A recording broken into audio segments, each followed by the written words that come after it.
If I move from here and go over there and sit with my Democrat friends, which will make them real nervous, does Google track my movement?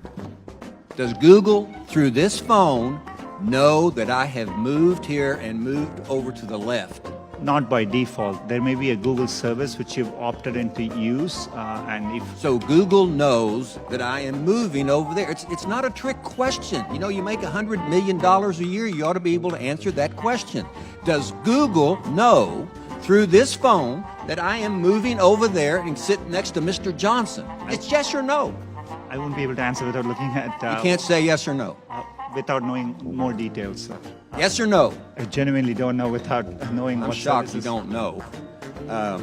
I think Google obviously does. Would you agree to allow an independent entity to study your search results for political bias? I know you've had individuals studying that now, but you appointed them. Would you allow a third-party, independent, outside organization to study your search results and cooperate with them to determine the degree, or if any, of political bias? To date, there have been independent third-party studies looking at search results. The Economist did this. But you chose those third parties. I'm talking about someone truly independent.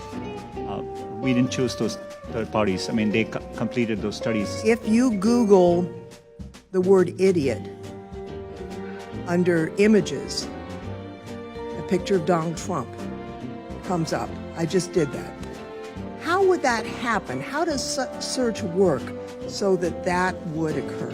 For any time you type in a keyword, we've gone out and crawled and stored copies of billions of web pages in our index. And we take the keyword and match it against web pages and rank them based on over 200 signals. Things like relevance, freshness, popularity, how other people are using it. And based on that, at any given time, we try to rank and find the best results for that query. And then we evaluate them with external raters to make sure that, and they evaluate it to objective guidelines. And that's how we make sure the process is working. So it's not some little man sitting behind the curtain figuring out what we're going to show the user. It's basically a compilation of what users are generating and trying to sort through that information. We don't manually intervene on any particular search result. I have a 7-year-old granddaughter who picked up her phone before the election, and she's playing a little game, kind of game a kid would play, and up on there pops a picture of her grandfather. And I'm not going to say into the record what kind of language was used around that picture of her grandfather, but I'd ask you, how does that show up on a 7-year-old's iPhone who's playing a kid's game? Congressman, iPhone is made by a different company, and so, It might have been an Android.